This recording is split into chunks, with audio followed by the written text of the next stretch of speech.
नमस्कार, बातें दिल की सीजन 2 के एक और एपिसोड में आप सबका स्वागत है। मैं हूं ऋचा अनिरुद्ध और ये खास सीरीज आप तक लेकर आए हैं स्लीववेल फाउंडेशन और संजीवनी सोसाइटी फॉर मेंटल हेल्थ। आज जिस टॉपिक पर हम बात करने वाले हैं वो टॉपिक है taking care of the care givers, यानी कि ऐसे लोग अपना ख्याल कैसे रखें या उनका ख्याल कैसे रखा जाए जो अपने घर में किसी बीमार व्यक्ति की देखभाल कर रहे हैं, किसी के केयर गिवर हैं, और खासकर तब जब वो किसी ऐसे व्यक्ति के केयर गिवर हैं जिसे मानसिक बीमारी है। आप में से बहुत सारे लोग इस बातचीत से कहीं ना कहीं जुड़ाव महसूस कर पाएंगे, क्योंकि हमारे साथ अक्सर ऐसा होता है कि हम कई बार किसी की देखभाल करते करते खुद को भूल जाते हैं, दूसरों की सेहत का ख्याल रखते रखते अपनी सेहत भूल जाते हैं, और ये भी भूल जाते हैं कि इसकी वजह से जो तनाव हो रहा है उसका बुरा असर हम पर, हमारे मानसिक स्वास्थ्य पर पड़ सकता है। तो जो केयर गिवर्स होते हैं, आज हम उनके बारे में बात करेंगे कि उनकी देखभाल कैसे की जाए, वो अपना ख्याल कैसे रखें। और इन्हीं सब सवालों का जवाब देने के लिए आज मेरे साथ जुड़ रही हैं संजीवनी सोसाइटी फॉर मेंटल हेल्थ से वॉलंटियर काउंसलर पारुल पाराशर।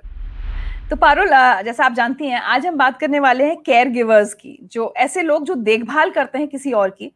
और देखभाल तो बहुत तरह के लोगों की होती है, घर में अपना कोई बीमार हो, कोई क्रिटिकल इलनेस हो, लेकिन आज हम खासकर उन लोगों की बात कर रहे हैं जिन्हें किसी अपने की देखभाल करनी पड़ती है जो मानसिक रूप से अस्वस्थ हो, कोई मेंटल हेल्थ इशू से डील कर रहा हो, और उसका केयर गिवर। तो सबसे पहले तो हम यही समझना चाहेंगे पारुल कि जो ऐसे लोग होते हैं, केयर गिवर्स होते हैं, जिनके घर में कोई अपना मेंटल हेल्थ इशू से जूझ रहा हो, उनके ऊपर सबसे बड़ी जिम्मेदारियां और उनके सामने सबसे बड़ी चुनौतियां क्या क्या होती हैं?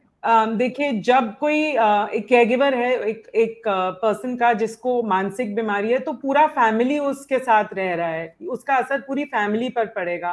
तो जिम्मेदारियां होती हैं, जैसे उसकी दिनचर्या की जिम्मेदारी, दवाइयों की जिम्मेदारी, कोई हॉस्पिटल या डॉक्टर विजिट हो, शायद उसकी फाइनेंशियल नीड्स की जिम्मेदारी।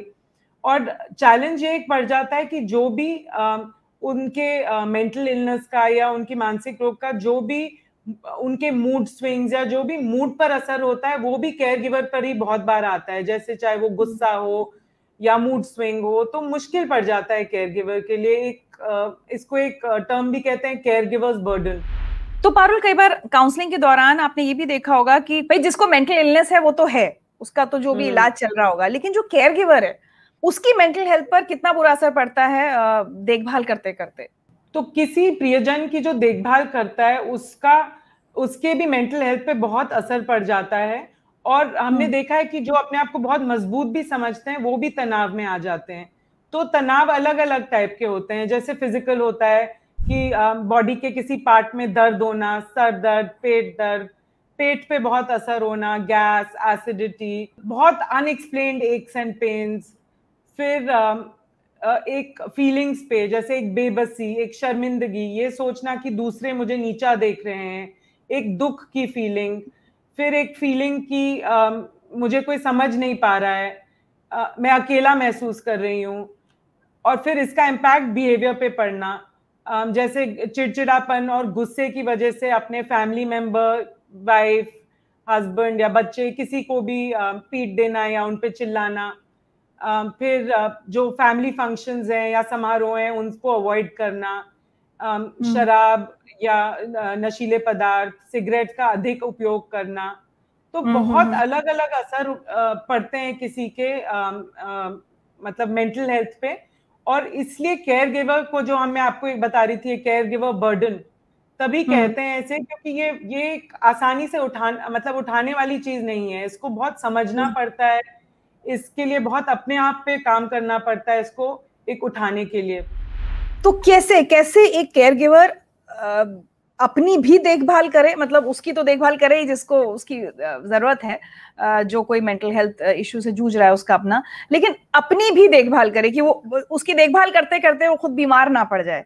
क्या क्या करना चाहिए? देखिए रिचा, सबसे पहले तो एक अवेयरनेस कि it is not selfish to take care of your self कई बार अगर मैं खाली स्कूटर, अगर मेरे स्कूटर में पेट्रोल नहीं है, तो क्या मैं किसी और को चढ़ा सकती हूँ अपने स्कूटर पे? क्या मैं खाली घड़े से किसी को पानी पिला सकती हूँ? तो बहुत बार हमने देखा है कि जो केयर गिवर हैं वो पूरा अपना ध्यान जो उनका फैमिली मेंबर है उस पे लगा देते हैं और खुद तनाव और तकलीफ में आ जाते हैं। तो सबसे जरूरी है ये अवेयरनेस कि मुझे अपना भी ध्यान रखना है और ये सेल्फिश नहीं है। और उसके बाद एक ये अवेयरनेस कि कभी कभी फील करना, सैड फील करना या ओवरवेल्म फील करना, परेशान फील करना, ये भी बहुत नॉर्मल सी बात है इस सिचुएशन में।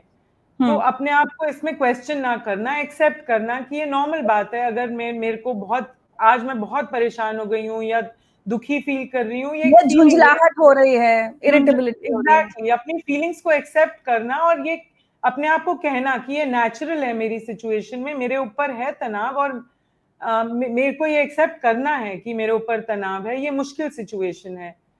फिर उसके बाद जब ये एक्सेप्टेंस हो तो अपना ध्यान रखना, जैसे अपने शारीरिक स्वास्थ्य का ध्यान रखना, एक हेल्दी डाइट खाना, अपनी नींद की दिनचर्या का ध्यान रखना, एक्सरसाइज, पानी पीना, तो अपने आप को स्ट्रांग रखना ताकि मैं अपनी रिस्पॉन्सिबिलिटीज को निभा पाऊं।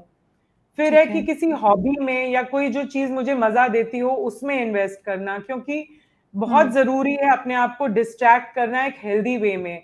जैसे चाहे वो कोई बुक पढ़ना हो, म्यूजिक सुनना हो, किसी फ्रेंड से जाके मिलना हो, तो अपने आप को मतलब जो ये चीजें हमें खुशी दें वो बहुत माइंडफुली टाइम लेके अपने लिए भी ये करना बहुत जरूरी बन जाता है इन सिचुएशंस में। तो ये कुछ आसान तरीके हैं कि हम अपने फैमिली मेंबर का ध्यान देते हुए भी अपना ध्यान दे सकते हैं। और ऐसे लोग अगर कभी ऐसा लग रहा है कि अपना ख्याल नहीं रख पा रहे हैं, तो क्या आपको लगता है कि उन्हें प्रोफेशनल काउंसलिंग लेनी चाहिए, मदद लेनी चाहिए, या किसी अपने से कोई बात करनी चाहिए? मतलब sharing is also very important, no? Very important Richa. मैं यहाँ पे आपको एक उदाहरण दूंगी। तो संजीवनी में एक लेडी आई थी एक बार, जो 20 साल से मैरिड थी एक आदमी के साथ, जो जिनको डायग्नोज किया गया था मेंटल इलनेस से, और उस मेंटल इलनेस की वजह से उनको कभी कभी डिप्रेशन रहती थी, कभी कभी मूड स्विंग्स रहते थे। लेकिन जब ये लेडी संजीवनी आई तो इनको बहुत गुस्सा था अपने हस्बैंड के प्रति कि इतने हाईली एजुकेटेड हैं तो क्यों ऐसे तरीकों से बिहेव करते हैं। और जब वो अपनी फैमिली मेंबर्स को ये बातें बताती थी तो फैमिली मेंबर्स कहते थे, अरे सब हस्बैंड ऐसे होते हैं, ये तो रिश्ता ही ऐसा होता है। तो उनको अंडरस्टैंडिंग नहीं थी। तो जब वो संजीवनी आई तो उनको इनकरेज किया गया कि आप जाइए साइकाइट्रिस्ट के पास जाइए, समझिए कि क्या है ये मेंटल इलनेस जिसकी वजह से आपके हस्बैंड के क्या सिम्टम्स हैं। तो जब वो गई तो 20 साल के बाद वो समझी कि वो उनका हस्बैंड का जो वो बिहेवियर वो समझ नहीं पा रही थी, एक्चुअली सिम्टम्स थे उनके मेंटल इलनेस के। तो एक बार जब उन्हें ये समझ आया तो उनकी अंडरस्टैंडिंग बढ़ी, और एक एम्पैथी भी बढ़ी अपने हस्बैंड के लिए। और फिर उन्होंने अपना भी एक बेटर तरीके से ध्यान देना शुरू किया।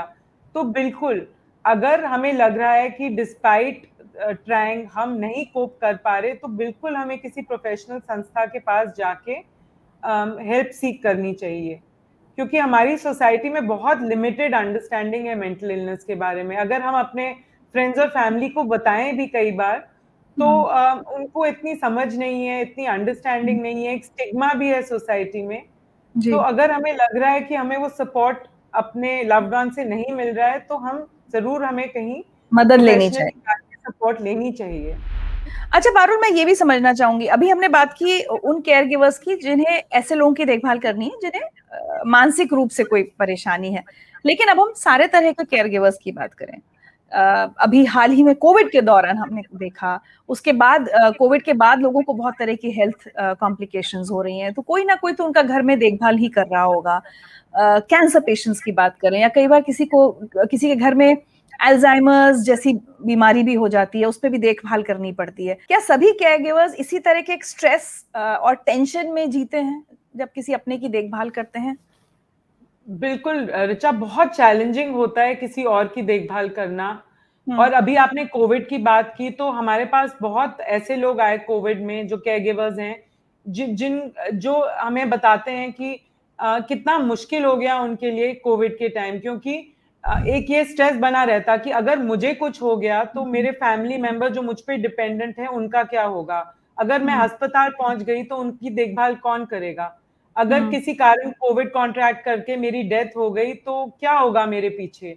और फिर कोविड में ये भी हो गया है कि बाहर से जो पहले हमें शायद कहीं सपोर्ट मिलता था, चाहे वो घर में कोई डोमेस्टिक हेल्प हो या कोई और भी सपोर्ट, फैमिली मेंबर्स कहीं और से आके हेल्प कर रहे हैं, वो भी रिड्यूस हो गया है। तो हमारा तनाव बढ़ गया है, हेल्प रिड्यूस हो गई है। जो पहले डिस्ट्रैक्शंस थे कहीं बाहर जाने के या कोई लोगों से मिलने के या जॉब पे जाने के, वो भी कम हो गए हैं। तो ऐसे में लोगों की का स्ट्रेस, एंजाइटी, एक फटीग, एक थकावट बहुत बढ़ गई है। तो और ये भी हो गया है कि कोविड की वजह से फाइनेंशियली बहुत लोगों पे इम्पैक्ट पड़ा है। तो अगर हम केयर गिवर हैं और हमारा फाइनेंशियली इम्पैक्ट पड़ा है तो उसका भी एक अपना तनाव होता है। तो मतलब बहुत ज्यादा कोविड ने केयर गिवर्स के ऊपर भी इम्पैक्ट किया है। और जो आपने दूसरी इलनेसेस बोली, चाहे वो एल्जाइमर्स हो, चाहे वो कैंसर हो, चाहे वो इवन अल्कोहलिज्म हो, बहुत मुश्किल होता है किसी और का ध्यान देते हुए अपना भी ध्यान दे पाना, क्योंकि जैसे मैंने पहले भी बोला, हमारा पूरा फोकस उस फैमिली मेंबर पे हो जाता है और हम कहीं ना कहीं अपने आप को भूल जाते हैं। लेकिन मैं यही कहूंगी कि जब तक हम अपना ध्यान ना दें, हम किसी और का ध्यान ठीक से नहीं दे पाएंगे। तो हम जितनी ऊर्जा, जितनी एनर्जी अपने पे लगाएं, हम उतनी ही एनर्जी दूसरे पे अच्छी तरह लगा पाएंगे। जी पता है पारुल, आज मुझे ऐसा लग रहा है जो बहुत सारे व्यूअर्स हमारे ये शो देखेंगे, आज हमने एक ऐसे टॉपिक को छुआ है जो मुझे लगता है बहुत ज्यादा लोग इस पर बात नहीं करते।